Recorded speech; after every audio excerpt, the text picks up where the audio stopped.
Fala, meus queridos, beleza? Tudo certo? Vamos para mais uma videoaula e o tema é plantação de churrasco. Não, vamos falar sobre agricultura e pecuária no território brasileiro. Beleza? Começando então com um breve histórico, como a gente tem feito em muitas aulas. Vocês se lembram que no final do século XX, segunda metade do século XX, o Brasil buscou superar a dependência econômica de atividades do setor primário, principalmente agricultura e pecuária, e mudar um pouco mais o seu perfil econômico para um país mais industrializado? Vocês se lembram disso? A gente estudou isso na aula de urbanização. Então, a gente se refere a uma transição do modelo agrário exportador para um modelo urbano industrial.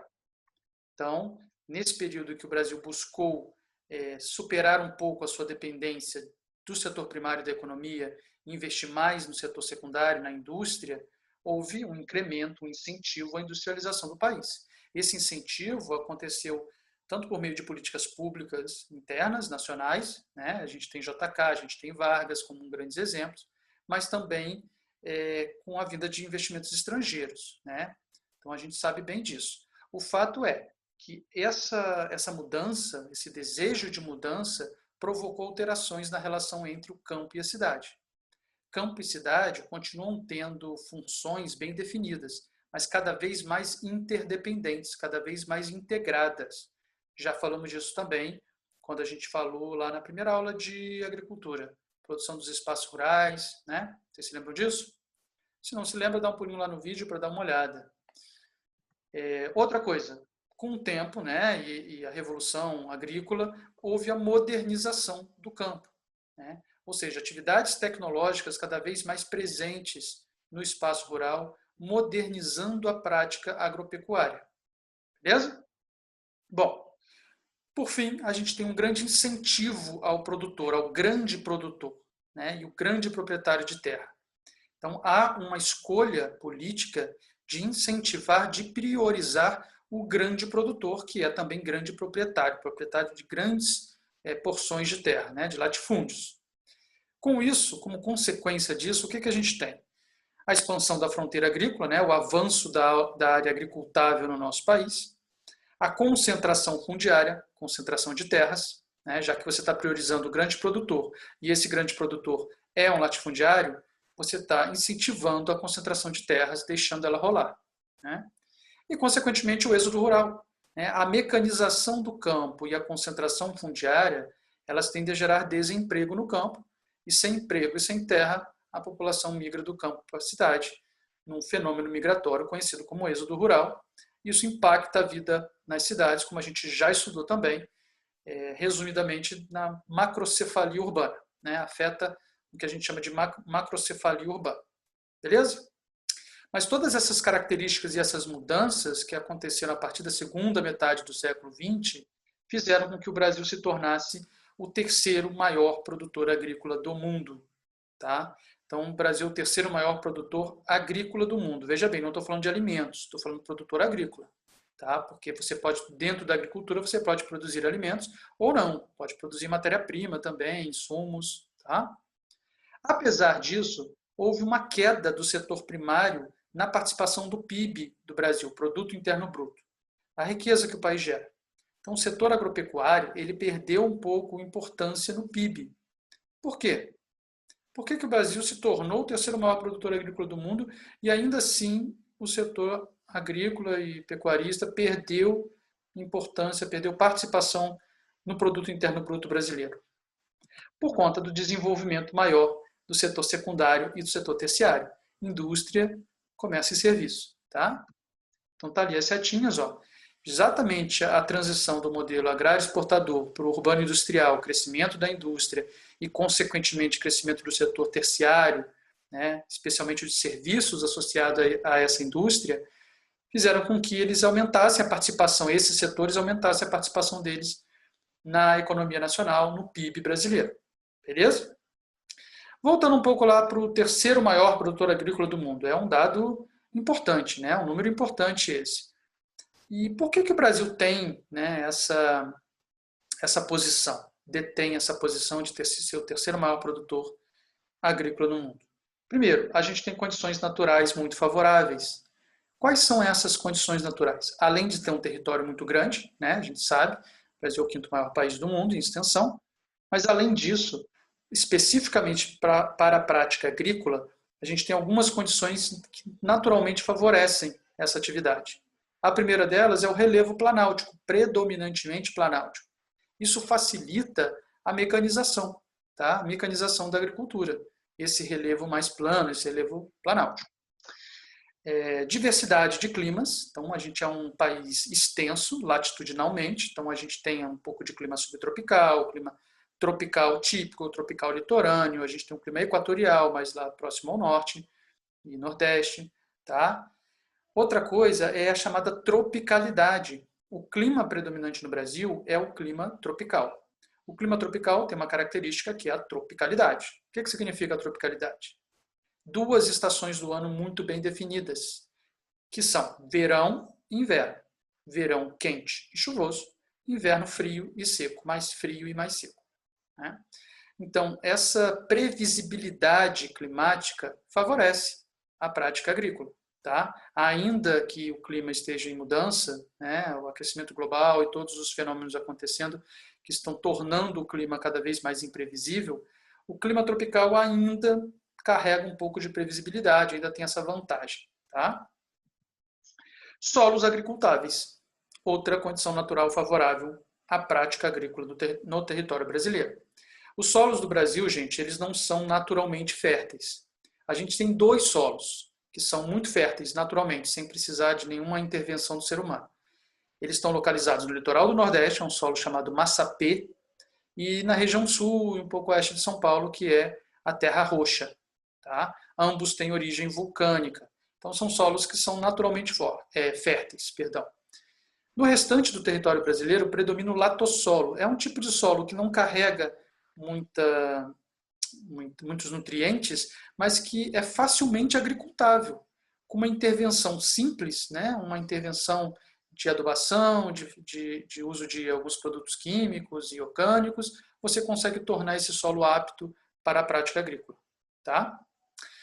Uma outra vantagem natural do território brasileiro, que eu acabei não colocando aí, é a questão hídrica. Né? Nós somos um país abundante em rios e rios perenes. Isso é importante para a prática agrícola também, né? Para a irrigação. Tranquilo? Falando agora, então, da expansão da fronteira agrícola.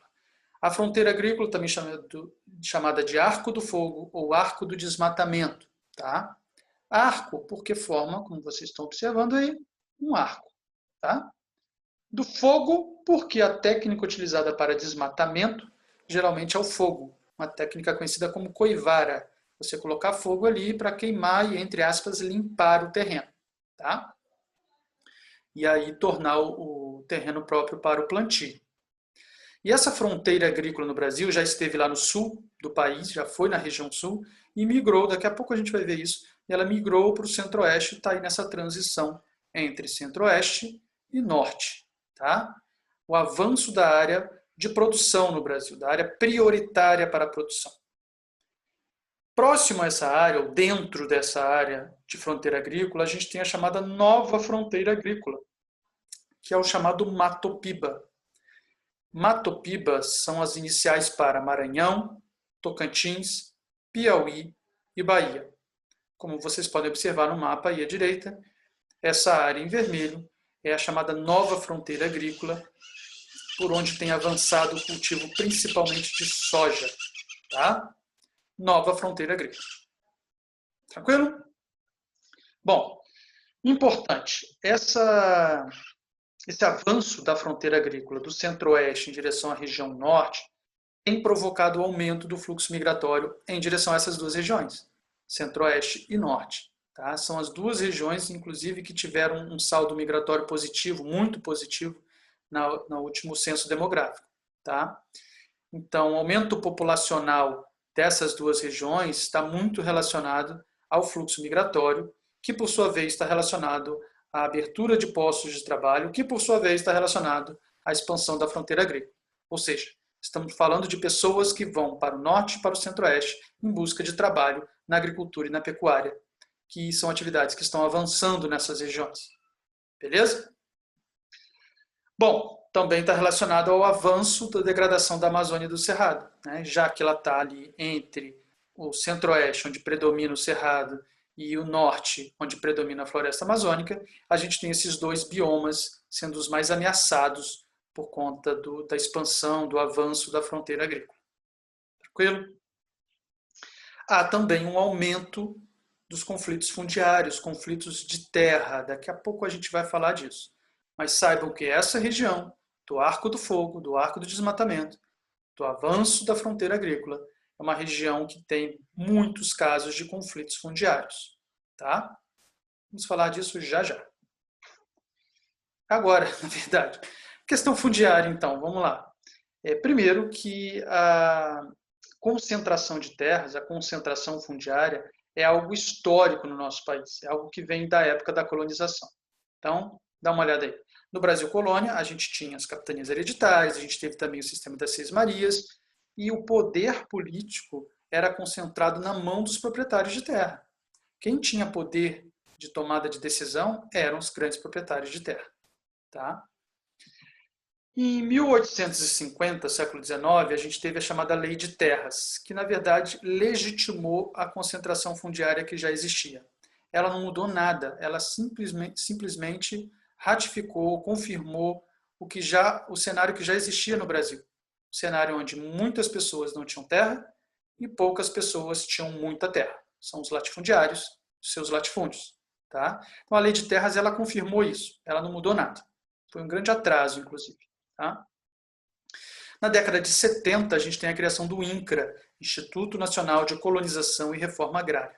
O INCRA que viria a ser depois confirmado e um pouco mais detalhado na Constituição de 88. Tá? Qual a função do INCRA? Promover a reforma agrária. Então, o INCRA tem o objetivo de analisar as terras do Brasil, os conflitos fundiários, a população tradicional, verificar quais latifúndios que são improdutivos e propor, então, a desapropriação desses latifúndios e o assentamento de quem não tem terra e quem tem interesse em ter terra, para que a terra cumpra a sua função social, tá? Produzir nessa terra. Então, essa é a função do INCRA. Na década de 80, a gente tem o surgimento do MST, o Movimento dos Trabalhadores Rurais Sem Terra. O MST luta, dentre outras causas, pela reforma agrária. Tá? Reforma agrária nada mais é do que uma redistribuição de terras, tá? Reformar a questão agrária. Então, redistribuir terras, e também o MST não luta só por isso. Ele luta por melhores condições de trabalho no campo. Ele luta por mais infraestrutura para que os assentados possam produzir e escoar a produção. O MST, luta também por uma nova ótica do governo, ou seja, eles lutam por mais atenção do governo para a agricultura familiar, né, e não tanto para o agronegócio. Então, existe um conjunto de lutas, de pautas, né, que estão aí na luta do MST. Beleza? Em 88, então, surge a Constituição Federal. Surge, é ótimo, né? Como se ela tivesse brotado. Não, a partir de um grande processo social, inclusive com a atuação do MST, né, dos movimentos sociais como um todo, a Constituição de 88 foi criada, foi elaborada. Não à toa ela é chamada de Constituição Cidadã, né, por abranger vários direitos sociais, por ser uma coisa bem mais humanitária, inclusive. E na Constituição está prevista a reforma agrária, está prevista a demarcação de terras indígenas. Bom, se isso acontece ou não é outro problema, né? Mas o fato é que na Constituição está lá tudo previsto, e como eu falei anteriormente, a Constituição ressalta o poder do INCRA, a importância do INCRA. Tá? Aí, depois da Constituição, a gente tem algumas leis chamadas infraconstitucionais, estão abaixo da Constituição, e que o objetivo é normatizar, regulamentar alguma coisa que a Constituição previu. Né? Então, a lei agrária, que é da década de 90, a grande função dela foi criar o conceito de módulo fiscal. O que é o módulo fiscal? O módulo fiscal é o tamanho médio das propriedades de um município, de uma cidade, de um determinado local. Então, você fez o levantamento, viu que o tamanho médio era, sei lá, de 10 hectares. Então, beleza. O módulo fiscal nesse município é 10 hectares. Pronto. Por que isso é importante? Para a gente poder classificar as propriedades. E a classificação está aí. Ou seja, se uma propriedade em um município for menor do que um módulo fiscal, ela é chamada de minifúndio. Ou seja, aquela propriedade que é chamada de minifúndio, ela é menor do que a média das propriedades daquele município. Menor do que um módulo fiscal. Tá? Um módulo fiscal é a média. Então, essa propriedade que é classificada como minifúndio é menor do que a média daquele município. Né? Tamanho da propriedade. Se tiver entre 1 e 4 módulos fiscais, é chamado de pequena propriedade. Se tiver entre 4 e 15 módulos fiscais, é média propriedade ou propriedade média. E se tiver acima de 15 módulos fiscais, é chamado de grande propriedade ou latifúndio. Beleza?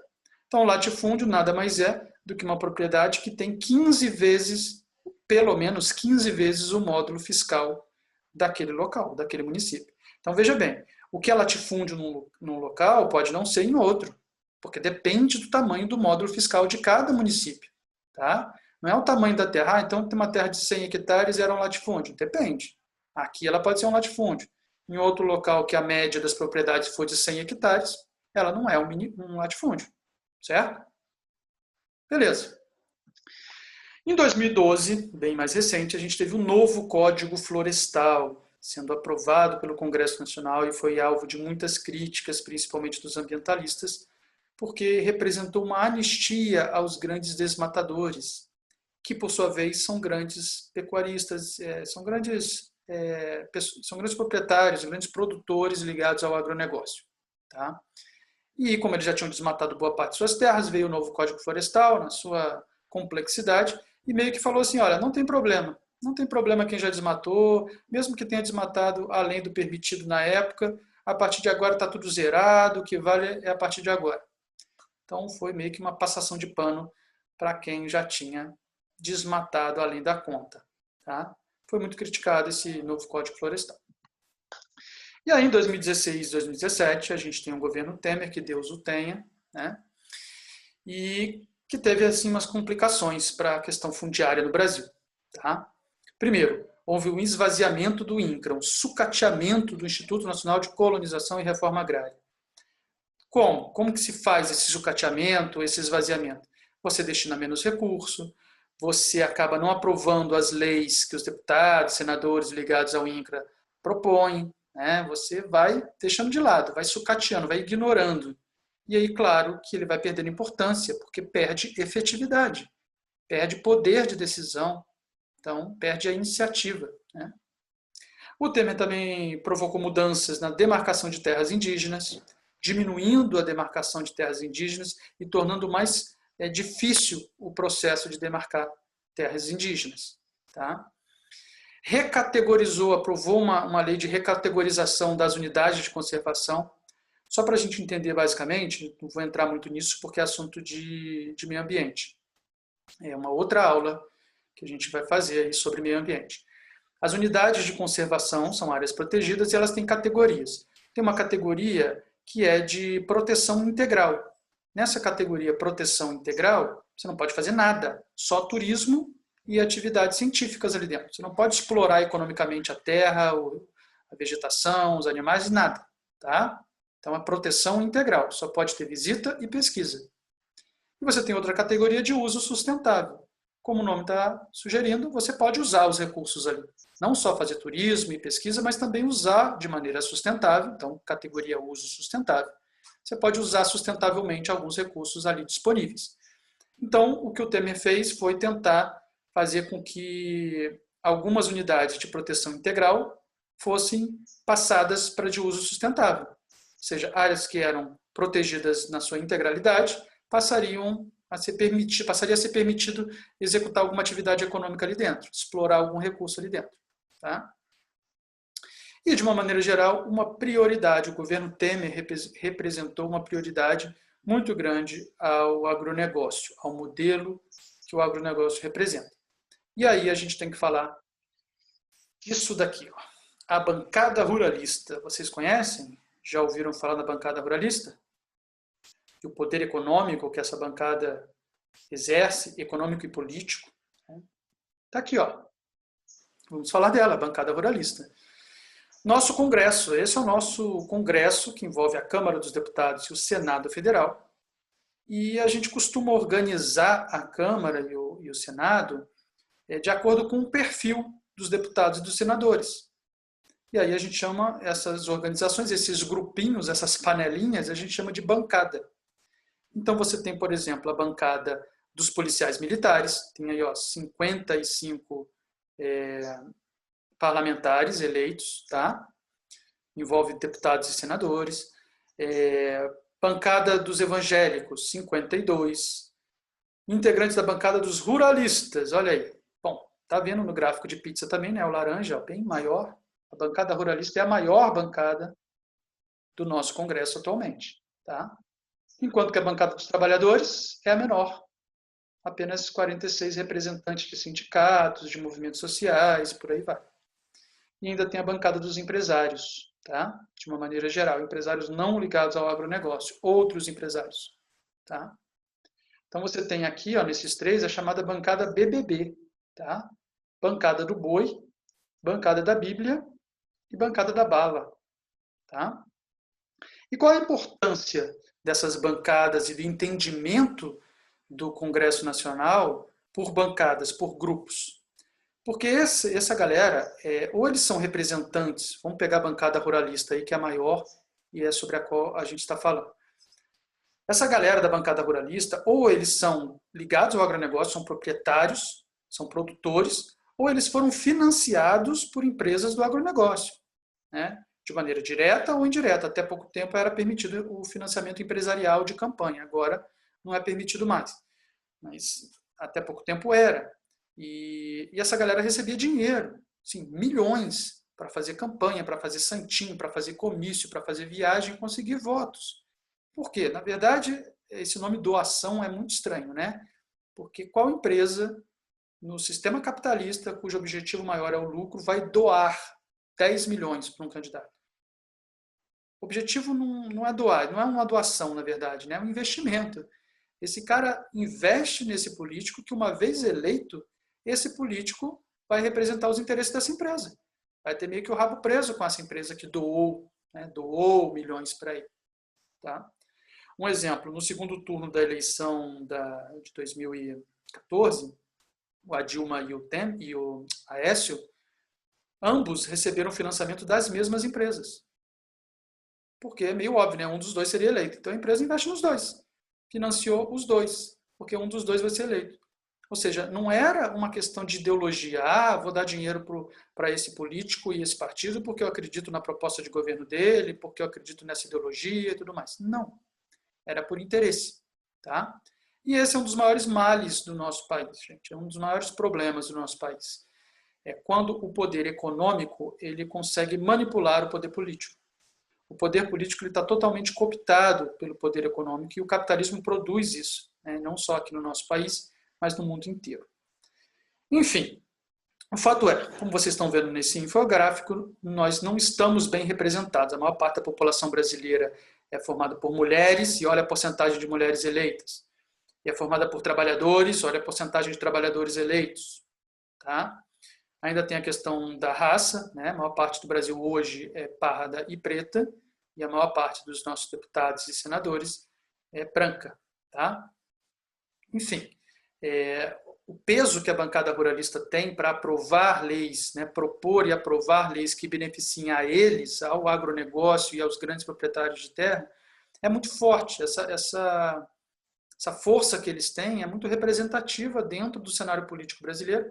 E é por isso que a reforma agrária não anda, e é por isso que a gente está tendo recorde de aprovação do uso de agrotóxicos no nosso país.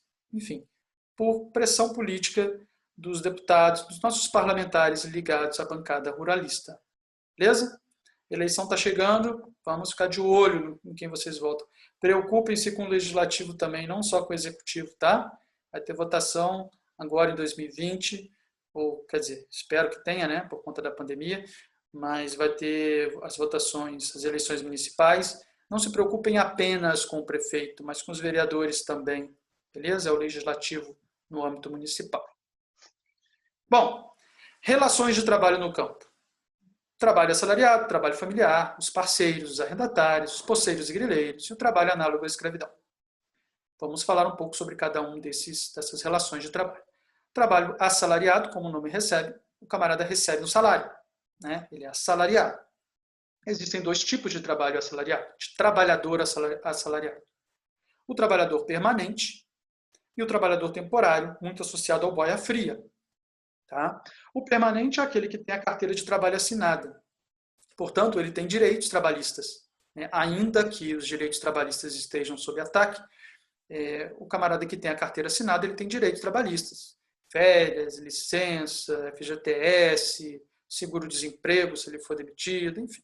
Tem vários direitos trabalhistas assegurados para quem tem carteira assinada. Esse tipo de trabalhador assalariado permanente, representa apenas 13% da mão de obra ocupada no campo. Né? Infelizmente. Já o trabalhador temporário ou boia-fria é aquele que executa aquela migração, que nós já estudamos também, chamada de sazonal ou transumância, muito associado ao Nordeste brasileiro. Lembram? Ali os sertanejos, que durante o período da seca no sertão do Nordeste, aquele local onde tem clima semiárido, né, irregularidade de chuvas e tudo mais, quando tem o período da seca, o cara deixa a terrinha dele lá, abandona a terra dele e vai trabalhar como um trabalhador temporário, um boia-fria, nas fazendas da zona da mata do Nordeste, do litoral do Nordeste. Então ele trabalha lá na estação chuvosa no litoral e estação seca no interior. E aí quando isso muda, quando chega a estação de chuvas no sertão, ele volta para o sertão para produzir na terrinha dele. Tá? É o pequeno e médio proprietário, proprietário familiar, né, agricultura familiar. E esse cara ele acaba sendo um trabalhador temporário em determinadas épocas do ano.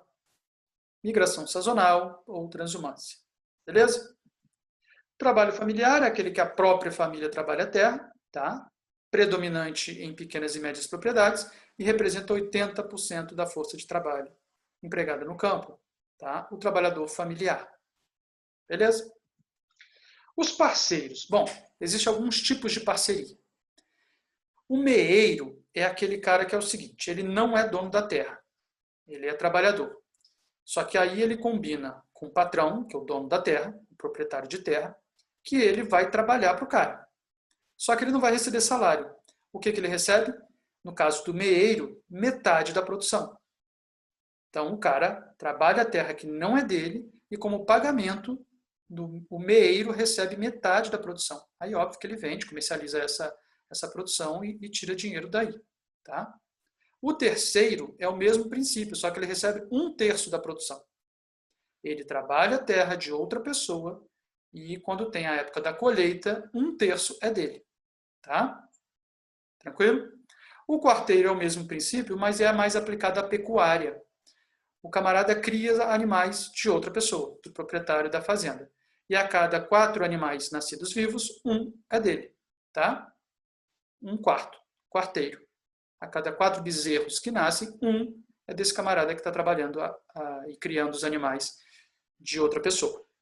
Beleza? Os arrendatários é simplesmente um aluguel de terra. Tá? Você não tem terra, mas você tem ali dinheiro, enfim, você aluga a terra de alguém. Só que no meio rural a gente não fala em aluguel, a gente fala de arrendamento. Tá? Então esse cara é um arrendatário. E aí ele vai produzir o que ele quiser na terra, é como se a terra tivesse realmente alugada para ele, ele faz o que ele quiser ali. Produz ali mediante o pagamento de um aluguel constante para o proprietário de terra. Poceiros e grileiros. Esses camaradas não possuem a propriedade da terra. Tá? Eles se apossam. Os grileiros falsificam documentos, você tem aí a corrupção de cartórios e tudo mais, para falsificar a escritura e dizer que aquela terra é sua. Né? São terras, às vezes, que são da União, são do governo federal, que são terras devolutas, são terras abandonadas. Às vezes eles invadem terras e ocupam. Tá? E essa galera aí está muito ligada aos conflitos fundiários, que é o tema do nosso próximo slide aqui. Daqui a pouquinho a gente vai falar disso. Os conflitos pela posse da terra, os conflitos que envolvem a terra. Tá? E por fim, última relação de trabalho no campo, trabalho análogo à escravidão, trabalho semelhante à escravidão. Já ouviram falar na escravidão por dívidas? Tem um trabalho que é análogo à escravidão, onde o camarada vai trabalhar na terra de alguém e ele não tem nada. Aí o proprietário vira e fala, não tem problema não, você fica aqui, ó, tem uma casa aqui na minha propriedade, uma casa de caseiro, você fica aqui e eu vou cobrar um aluguel seu. Ah, mas você não tem dinheiro para pagar o aluguel agora, porque você ainda não está trabalhando e não está recebendo salário, mas não tem problema, fica aqui como uma dívida sua. E tudo que o camarada precisa, né, inicialmente, a casa, os mantimentos, tudo vai entrando na dívida dele. E o cara nunca consegue pagar a dívida porque tem juros, porque cada vez aumenta mais. E aí ele acaba sendo escravo por dívidas. Né? Ele não tem como ir embora porque ele tem dívida. Então é um trabalho análogo à escravidão. Tá? Isso ainda existe, por incrível que pareça, trabalho análogo à escravidão e às vezes trabalho escravo mesmo, ainda existe no Brasil. Tá? Felizmente. Tem a figura dos gatos, que são os agenciadores. É uma galera que trabalha, tipo os jagunços do proprietário de terra. Eles vão cooptar, eles vão seduzir alguns desempregados nas periferias das cidades. Eles vão até as periferias, vão até as áreas mais humildes das cidades, catar alguns desempregados e seduzi-los. Falar que, ah, não, vamos lá, tem trabalho lá você vai ter condição de vida e tal. Quando, na verdade, esses caras vão realizar um tipo de trabalho que é análogo à escravidão. Tá? Bom, agora sim a gente fala sobre os conflitos fundiários. Como vocês podem observar no mapa, as vítimas fatais de conflitos ocorridos no campo entre 1985 e 1996. É um mapa até desatualizado. Né? E isso também só vítimas fatais, tá? Não fala do conflito em si. Então, reparem que tem conflito fundiário no Brasil inteiro. Né? Essa região aqui tem um maior índice de conflitos e de mortes, né? Mortes por conflitos. E a região chamada Bico do Papagaio. Essa região aqui, ó, de fronteira, tá? Entre o Pará, o Maranhão e o Tocantins. É uma área de fronteira entre esses três estados, chamado Pico do Papagaio. Outro local que tem bastante conflito é aqui e bem mais recente, até por isso não aparece muito nesse mapa, é aqui, ó, no oeste, sudoeste do estado de São Paulo, Pontal do Paranapanema, tá? É uma região que está tendo muito conflito fundiário atual. Isso daí é um trecho, é uma manchete de uma reportagem do jornal O Globo, de fevereiro de 2020, falando dos 15 anos da morte da missionária estadunidense chamada Dorothy Stang, que foi morta ali por mandos de alguns proprietários de terra. Ela lutava, né, ela foi até, se eu não me engano, ela foi nacionalizada brasileira. Ela é estadunidense, mas foi até nacionalizada brasileira. E lutava pelo direito de terras ali de alguns pequenos proprietários e de grupos indígenas, tá? E ela foi assassinada. Isso ganhou repercussão mundial, né? E venhamos e convenhamos, a imagem do Brasil não está nada boa. Talvez vocês tenham visto, nós estamos em julho, hoje é dia 1º de julho de 2020.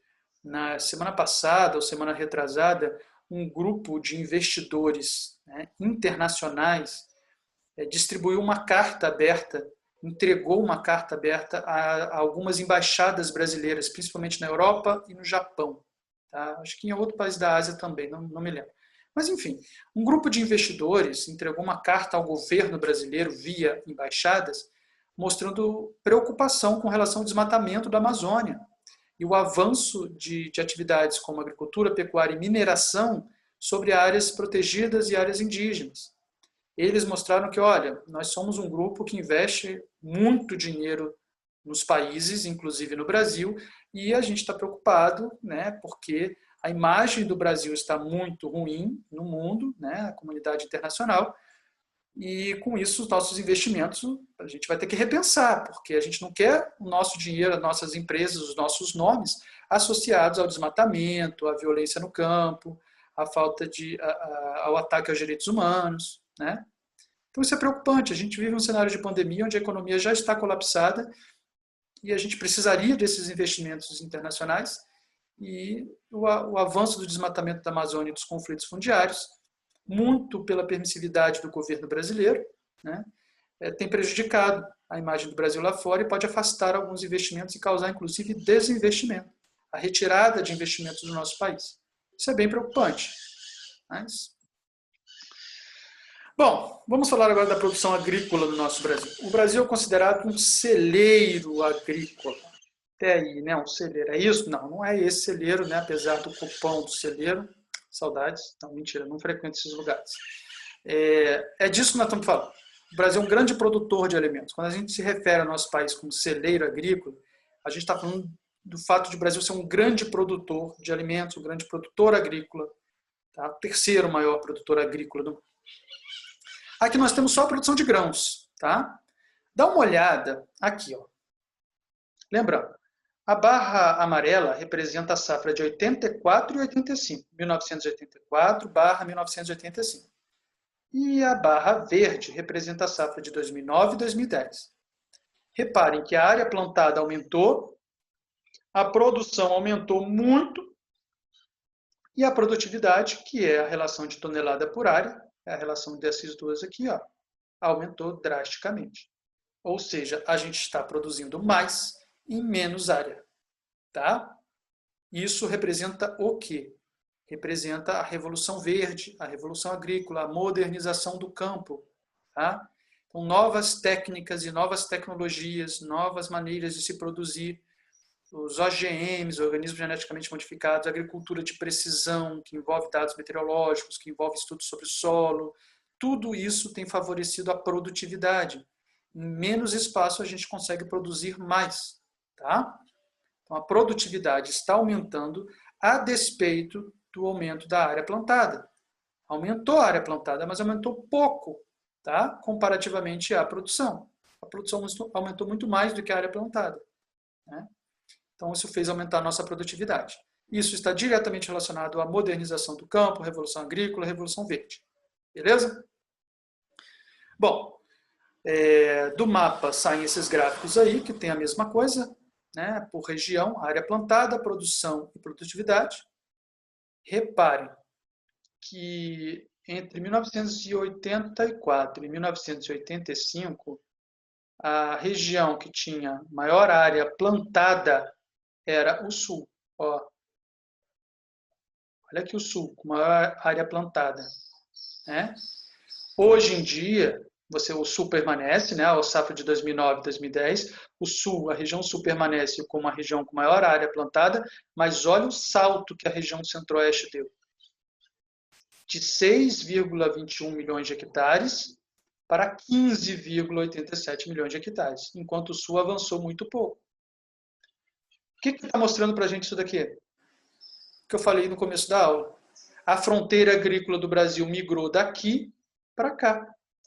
Tá? A fronteira agrícola, a área prioritária de produção, a área de expansão agropecuária no Brasil, saiu da região sul, que tinha a maior parte aqui na safra de 84 e 85, de área plantada, e agora essa área de maior expansão, né, maior expansão da produção e de área plantada está aqui, na região centro-oeste.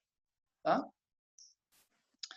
A produção, reparem que aumentou, né, o centro-oeste aumentou bastante, o sul também. Né, em todas as regiões houve um aumento da produção. Né? Com relação à produtividade, olha que curioso aqui, ó, a região sudeste. A região sudeste tem uma agricultura mais produtiva do que a região sul e do que a região centro-oeste. Tá? O oeste paulista é uma área de produção agrícola muito forte, tá? O oeste do estado de São Paulo. Então, a produtividade no estado de São Paulo e no sudeste ainda é maior do que a produtividade nas demais regiões. Beleza? Ainda sobre produção agrícola, o modelo do agronegócio e a agricultura familiar ou camponesa. O agronegócio, gente, como o nome sugere, é um negócio, tá? E não envolve só agricultura e pecuária. Esse esquema aí mostra mais ou menos o que o agronegócio representa. Então, ali nesse quadradinho, nesse retângulo aqui, ó, você tem agropecuária e extrativismo vegetal. Seria a atividade principal. Tá? Então, repare, o agronegócio não é só agricultura e pecuária, ainda envolve extrativismo vegetal, no caso. Então, você tem aqui a atividade principal. Ligada a essa atividade, você tem o fornecimento de insumos e máquinas. Então, ó, você movimenta a indústria que produz máquinas, implementos e que produz insumos agrícolas. Insumo é tudo aquilo que a gente precisa para produzir. Fertilizantes, adubos, herbicidas, pesticidas, por aí vai. Sementes também, tá? Os fornecedores. Depois, produziu, isso é levado para o processamento e distribuição, que envolve uma série de outras atividades. A agroindústria, que é quem vai pegar a matéria-prima, o que é produzido aqui, e vai transformar em um produto beneficiado. Por exemplo, vai pegar soja e vai transformar em ração, vai pegar a laranja e transformar em suco de laranja. Né? As indústrias também estão associadas e distribuição e serviços. Tá? Então, veja bem que é uma grande cadeia produtiva. O que a gente chama de agronegócio é agricultura, pecuário, extrativismo e toda a cadeia envolvida nisso. Tá? Tem toda uma cadeia de produção envolvida no que a gente chama de agronegócio. Beleza? Por isso que ele acaba sendo tão importante também. Ele movimenta, dinamiza vários setores da economia. Né? Agora, o gráfico da direita é bem interessante e muito importante. Tá? Cai direto em prova. Ou assim, o gráfico mesmo, ou as informações que esse gráfico está mostrando, elas aparecem em várias questões. Tá? Já vi direto. Vamos lá, vamos analisar. Do lado direito você tem o agronegócio. Do lado esquerdo, a agricultura camponesa. Repare, mão de obra ocupada. O agronegócio ocupa pouca mão de obra, apenas 26%, ao passo que a agricultura camponesa ocupa 74%. Por quê? Porque o agronegócio é mais mecanizado. Tá? Olha aqui, ó, máquinas, implementos. Para aumentar a produtividade, o agronegócio visa o aumento da produtividade. Para aumentar a produtividade, eles usam muitas máquinas. Então, se usa mais máquina, emprega menos mão de obra humana. Por outro lado, a agricultura camponesa é o oposto. Eles usam menos máquinas e mais mão de obra humana, porque não tem muitos recursos para promover a mecanização. E, às vezes, o terreno é pequeno. A terra é pequena, nem justifica mecanizar. Não vale a pena o investimento em máquinas, porque a terra é pequena, a produção é pequena. Tá? Produção de comida. O agronegócio também produz muito menos comida do que a agricultura camponesa, porque o agronegócio produz muito mais matéria-prima. Matéria-prima para outras indústrias, para a agroindústria. Tá? Como eu falei, produz soja e milho para fazer ração para animal, para fazer outros produtos que não são alimentos. Tá? Para a gente, né? São alimentos para bicho, para os animais, não para a gente. Enquanto que a produção de comida está concentrada na agricultura camponesa, ou seja, no almoço, quando você for almoçar, saiba que boa parte daquela comida que está ali veio da agricultura camponesa, do pequeno e médio produtor. Tá? Agora as coisas começam a mudar de figura. Com relação à produção global, o agronegócio tem uma produção muito maior, uma representatividade na produção global muito maior do que a agricultura camponesa. A ocupação de terras também tem uma diferença muito grande. O agronegócio ocupa a maior parte das terras no Brasil. 76% de todas as terras ocupadas com a agricultura são ocupadas pelo agronegócio, enquanto que 24% apenas das terras ocupadas para a agricultura são ocupadas pela agricultura camponesa. E olha o crédito. O agronegócio tem uma atenção muito mais. Olha, lembra da bancada ruralista? Está aí. A pressão que os parlamentares da bancada ruralista fazem sobre o governo federal e a aprovação de leis e de políticas públicas acaba destinando mais investimento, mais subsídio, mais incentivo aos grandes proprietários, aos grandes produtores relacionados ao agronegócio. E muito menos, como vocês estão observando, para a agricultura camponesa. É uma coisa, por um lado, tem uma lógica, porque o agronegócio contribui mais para o PIB do Brasil, para o Produto Interno Bruto. Mas, por outro lado, quem mais produz comida para alimentar, para abastecer nossas mesas, e quem mais emprega mão de obra, diminuindo o desemprego, é a agricultura camponesa. E ela recebe menos atenção do governo. Aí entra a luta dos movimentos campesinos, como o MST, por exemplo. Né? E é por isso que a gente tem que buscar votar e eleger representantes da população trabalhadora, né? E não do empresariado. Mas, enfim. E pecuária? A gente está falando de agricultura, vamos falar um pouco de pecuária, criação de animais. Né? Existem basicamente 3 modelos de criação de animais. A pecuária intensiva, que é mais moderna, emprega mais tecnologia, tá? o animal é criado por confinamento, ou seja, preso em áreas pequenas, estábulos, em áreas fechadas e pequenas, tá? Controladas. Aí tem uma alimentação artificial, balanceada, né? Com ração, com várias coisas nutritivamente ali pensadas para aquele animal, tá? Processo de engorda mesmo. Usa técnicas modernas, como eu falei, manipulação genética, inseminação artificial, diversos outros tratamentos, por exemplo, na pecuária intensiva, para você tirar o leite, no caso do gado leiteiro, você usa aquelas ordenhadeiras mecânicas e tudo mais. Então, você tem técnicas e tecnologias, tá? Na pecuária intensiva, além do animal ser criado preso, são as principais características. Além disso, tem um custo de produção elevado, claro. Pensa bem, se você está usando mais tecnologia, você gasta mais, tá? Também tem menos mão de obra empregada, porque você otimiza todo o processo, e uma produção voltada, uma produção maior, que eu acabei não colocando aí, mas tem uma produtividade maior e voltada para a exportação, tá? Para os mercados que pagam mais, que são os mercados estrangeiros, externos, tá? Então, pecuária intensiva, principais características. O animal é criado preso, tem muita tecnologia, tem alta produtividade e custo muito elevado. Beleza? Essa é a intensiva. A extensiva é o oposto. É mais tradicional, tá? Os animais são criados em grandes espaços, grandes pastos, são criados soltos. Cria o bicho solto, tá? Técnicas menos modernas, então assim, não tem aquela questão também de alimentação balanceada, você no máximo bota um sal ali para o gado, para o animal, joga uma raçãozinha ou outra de vez em quando, mas deixa no geral ele comer o que está no pasto, que está disponível no pasto. Tá? E tem um custo baixo de produção, porque você não emprega muita tecnologia, tem uma produtividade mais baixa, emprega mais mão de obra, e a produção geralmente é voltada para o mercado interno, para o abastecimento do mercado interno. Tá? Tranquilo? E agora, como eu falei, eram 3. Entre a intensiva e a extensiva, você tem a semi-intensiva. Tá? Qual a característica dela? Mistura característica das duas. Então, hora usa mais tecnologia, hora usa menos, hora o bicho está preso, hora o bicho está solto, hora bota comida balanceada, hora não. Tá? Então, depende da característica do produtor, da região, dos incentivos governamentais daquele município, daquele estado. E esse é um modelo de pecuária que tem crescido bastante no nosso país, a pecuária semi-intensiva. Tá? Você criar os animais em piquete, por exemplo, em vez de deixar ele solto no pasto inteiro, você pega o pasto e divide em várias áreas. E aí você vai botando o animal cada hora em uma área. Isso é até ambientalmente mais indicado, né, para você ter uma recuperação do solo e dos nutrientes do solo ali, né? Enfim, da vegetação também.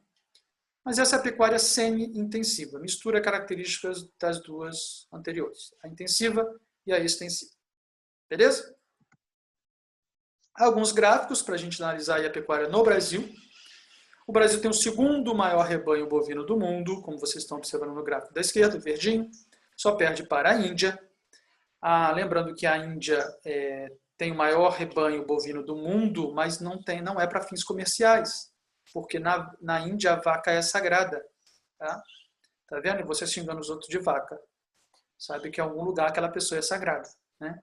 Na Índia especificamente. A Índia, os animais as vacas ficam andando soltas. Se uma vaca entrar na sua casa, você não pode tirar, tem que deixar a vaca entrar. Assim, vacas andando na rua, entrando nas casas, parece até Itatiaia, né? É tipo Itatiaia. Vamos lá. O Brasil é responsável por 16% da produção mundial de carne. Então tem aí. E os Estados Unidos têm uma produção maior, depois tem ali o Brasil, outros países somados, né, tem 26%, mas o Brasil tem 16% da produção mundial de carne. Boa parte dessa carne brasileira é exportada para a China, que é a nossa maior parceira comercial, e para os países árabes. Então, o Brasil domina a técnica de corte da carne segundo os preceitos islâmicos. Tá? Vários países árabes têm maioria islâmica, maioria muçulmana da população, e eles consomem a carne, que vocês me perdoem, mas agora eu não me lembro o nome, tem o nome da técnica de abate do animal. Você tem que abater o animal em determinadas épocas do ano, em determinada hora do dia, voltado para a Meca. Tem toda uma questão religiosa envolvida. E o Brasil domina bem essa técnica e exporta, então, muita carne para o mercado árabe. Tá? E no gráfico da direita, vocês podem observar a distribuição dos rebanhos. Reparem que a gente tem uma diversidade muito grande de animais, né, de rebanhos. Aves, bovinos, suínos, ovinos, caprinos, equinos e bubalinos. E uma distribuição até bastante significativa pelo território brasileiro. Tem ali os estados prioritários, tá? Principais locais de produção. Não significa que só aconteça nesses estados, tá? São os estados principais. Beleza? Problemas e desafios da agropecuária no Brasil. A gente pode falar de problemas de ordem natural e problemas de ordem estrutural. De ordem natural, a erosão, né? Quando a gente está num país tropical, com uma pluviosidade bem significativa, chove bastante no território brasileiro. E com isso, o solo pode sofrer o processo de erosão, quando a água leva parte do solo. Isso é erosão, né? E a lixiviação também. A lixiviação é semelhante à erosão, mas a água da chuva, por exemplo, não leva o solo. O que acontece com a lixiviação? A água cai, bate na terra e infiltra. Quando essa água vai infiltrando na terra, ela vai levando para camadas mais profundas da terra, do solo, os nutrientes.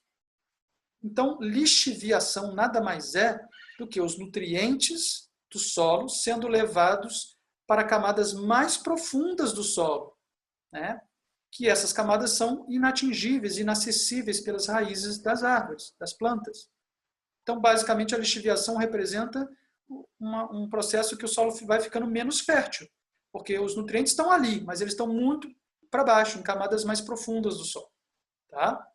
Então, mais uma vez, lixiviação é quando a água da chuva infiltrando no solo leva os nutrientes do solo para camadas mais profundas desse solo.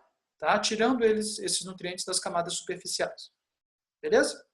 Acho que deu para entender, né? A laterização é até uma consequência da lixiviação. Alguns minérios, por exemplo, minério de ferro, óxido de ferro e de alumínio, eles ficam presentes nas camadas superficiais em excesso e os outros nutrientes acabaram sendo levados, porque são mais fáceis de serem carregados pela água da chuva. E aí você forma a chamada laterita. Laterita, portanto, é uma camada de óxido de ferro e de alumínio sobre o solo. Tá? Isso prejudica um pouco a prática agrícola. Esse fenômeno é conhecido então como laterização, formação de uma camada de óxido de ferro e de alumínio na superfície do solo, nas camadas superficiais do solo. É uma consequência da lixiviação. Beleza? Como possíveis soluções para estes problemas? O modelo agroflorestal, né, você plantar junto da floresta. Por que isso é importante? Por que isso é uma possível solução? Porque se você não tirou a floresta e plantou ali nos espaços entre uma árvore e outra, nas clareiras das florestas, né, você, além de ter um adubo natural, que é a própria floresta, né, a matéria orgânica que vai caindo dessa floresta, folha, galho, bicho morto, e vai fertilizando, vai decompondo e vai fertilizando. Perdão, gente. Vai decompondo e fertilizando o solo. Você tem a copa das árvores funcionando como uma proteção para o impacto da água da chuva. A copa das árvores lá, grandona, impede um pouco a água da chuva de cair diretamente no solo. E aí diminui o impacto dessas gotas da chuva, de água da chuva, e vai diminuir a erosão, vai diminuir a lixiviação. Tá? Rotação de culturas ou rotação de cultivo. Tá? Rotação de culturas é até melhor. O que significa isso? É você tentar alternar aquilo que você planta. Em vez de plantar sempre uma coisa só, você planta arroz agora, depois você vai lá e planta soja, depois milho, depois, sei lá, trigo e por aí vai. Você vai alternando, vai promovendo uma rotação de culturas. Por que isso é importante? Porque, de acordo com a fisiologia de cada planta, ela precisa de determinados nutrientes. Se você só planta aquilo, ela só está retirando aquilo que ela precisa o tempo todo. Vai chegar um momento em que o solo vai ficar pobre naqueles nutrientes específicos que aquela planta precisa. Tá? Então, se você planta soja agora, a soja está tirando aqueles nutrientes que ela precisa do solo. Né? Aí, beleza, você colheu a soja, foi lá e plantou agora trigo. O que o trigo precisa é diferente do que a soja precisa. Né? Claro que tem coisas semelhantes, mas o trigo precisa de outros nutrientes que a soja não precisava. Então, enquanto o trigo está pegando aqueles nutrientes que estão no solo, a própria natureza está repondo de maneira natural, obviamente, aqueles nutrientes que a soja tirou. E aí depois você vai lá, tirou, plantou algodão, então o solo está se recuperando daquilo que a soja e que o trigo pegaram. Tá? Então a rotação de culturas, ela também diminui o problema da perda de fertilidade do solo. E o terraceamento, que são aqueles degraus, aqueles terraços que você faz em relevo, em locais que tem relevo acidentado, né, relevo inclinado, porque aí você torna... Tá aqui, ó. Tá aqui. Tá vendo esses degrauzinhos aqui, ó? Ó. Você criou vários degraus neste morro. Tá? O morro era assim, ó. E aí você foi criando esses degraus, porque aí você tornou plana essa área aqui, e aí você diminui a velocidade da água da chuva quando ela cai ali, né? A velocidade de escoamento da água. Diminuindo a velocidade de escoamento, você diminui a erosão, diminui a lixiviação, diminui a perda de nutrientes e a perda de solos. Tá? Quem atua muito nisso daqui tudo é a Embrapa, Empresa Brasileira de Pesquisa Agropecuária. Tá? Vale muito a pena dar uma olhadinha no site da Embrapa depois. Vou ver se eu deixo ele disponível para vocês, porque tem muitas pesquisas científicas sendo feitas pela Embrapa, muitas técnicas sendo desenvolvidas pela Embrapa, apoio ao pequeno e médio produtor e pecuarista. Tá? Então vale muito a pena dar uma olhadinha no site da Embrapa para conhecer o trabalho que a Embrapa faz, muito importante para melhorar as condições de produção no Brasil, e os estudos sobre o solo, sobre as técnicas. Tá? E a gente tem problemas também de ordem estrutural. Tá? Desafios de ordem estrutural para serem vencidos, para que a agropecuária no Brasil consiga se desenvolver mais. Primeiro, políticas públicas. Né? A gente viu agora há pouco a comparação entre o agronegócio e a agricultura camponesa. A gente viu que a agricultura camponesa, mesmo empregando mais e produzindo mais comida, ela tem menos investimento, menos crédito do governo. Então, uma política pública que consiga atender aos interesses do agronegócio, sim, porque é importante, mas também atender aos interesses do pequeno e médio produtor, da agricultura camponesa, é fundamental para a gente desenvolver o nosso espaço rural, né, nosso espaço agrário. O gargalo logístico, que é a dificuldade que a gente tem de escoar a nossa produção, isso vale até para bens industrializados. Tá? Nós estamos falando de agricultura e pecuária, mas vale para tudo. A gente tem uma dificuldade muito grande de escoar a nossa produção porque a gente não tem uma malha ferroviária conectada, né, e densa, a gente não tem. A gente não tem uma malha rodoviária que dê conta, né? Nossas rodovias são utilizadas para transporte de mercadorias, de cargas, e também para transporte de passageiros. E aí tem a questão da manutenção dessas rodovias, muitas estão em péssimo estado, né? E o que acarreta perdas na produção e também acarreta um custo maior, claro, né? A gente não tem hidrovias suficientemente integradas e criadas, na verdade. Até quando chega nos portos, a gente não tem uma estrutura portuária que dê conta de escoar nossa produção para o mercado externo, né, de exportar. Então, isso é o gargalo logístico, é essa dificuldade que a gente tem de escoar a produção, de que trava, entra num gargalo ali. E isso tudo, a falta de políticas públicas, né, mais de longo prazo, o gargalo logístico, os problemas de infraestrutura de transporte e de armazenamento da nossa produção, tudo isso se reflete no chamado custo do Brasil. O custo que a gente tem para produzir no nosso país. Os investidores levam isso em consideração, eles analisam isso. Antes de investir em um país, eles analisam o custo desse país. Né? E aqui tem um gráfico mostrando o custo logístico em relação ao PIB, uma comparação entre Brasil e Estados Unidos. Reparem que o Brasil tem um custo logístico muito grande, um custo administrativo muito grande. Né? Você tem ali de transporte, de estoque, de armazenagem. Então, isso aqui é só um dos gráficos, uma das características do chamado gargalo logístico e custo Brasil, custo de produção no nosso país. Tranquilo? Eu acho que está acabando. Isso daí é um infográfico que mostra a questão dos produtores, né? Falando dos pequenos produtores que fazem diferença. Você tem, olha aqui, ó, isso aqui é interessante. Distribuição das áreas cultivadas por agricultores familiares. Então, a região que tem maior número de agricultores familiares é a região Nordeste. Né? Aqui a nova fronteira agrícola, ó, a fronteira agrícola que está aqui, né, no centro-oeste, tem maioria ali tem 12% apenas de terras, né, de áreas cultivadas por agricultores familiares. O que mais que a gente tem? Deixa eu ver aqui de importante. Olha aqui a comparação entre a agricultura familiar, essa cor mais clara aqui, e a não familiar, que pode envolver o agronegócio e outros modelos. Temos de terras degradadas. Reparem que a agricultura familiar tem menos terras degradadas, tem menos pastagens ruins e tem menos solo sem proveito, solo que não serve mais para nada. Tá? Mostra que a agricultura familiar ela é, de forma geral, mais sustentável. Né? Bom, alguns outros dados aí que vocês podem dar uma olhada. Esse é um infográfico aí sobre a produção agropecuária no Brasil, pequenos e médios produtores, impacto da agricultura no meio ambiente, emissão de gases. Tá? E é isso. Acabou-se. Dúvidas? Comentários? Bom, já sabe, né? Pode deixar aqui um comentário no vídeo ou me procurar nas redes sociais.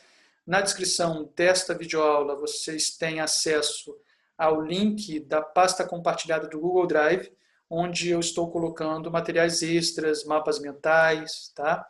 Essas aulas em si eu não estou colocando, porque essas aulas têm animação, né, no PowerPoint. Então, mas eu tento produzir mapas mentais a partir desses slides, e eles ficam disponíveis nessa pasta do Google Drive. Beleza, gente? Muito obrigado por acompanhar a nossa videoaula até o final. E é isso. Até a próxima. Valeu!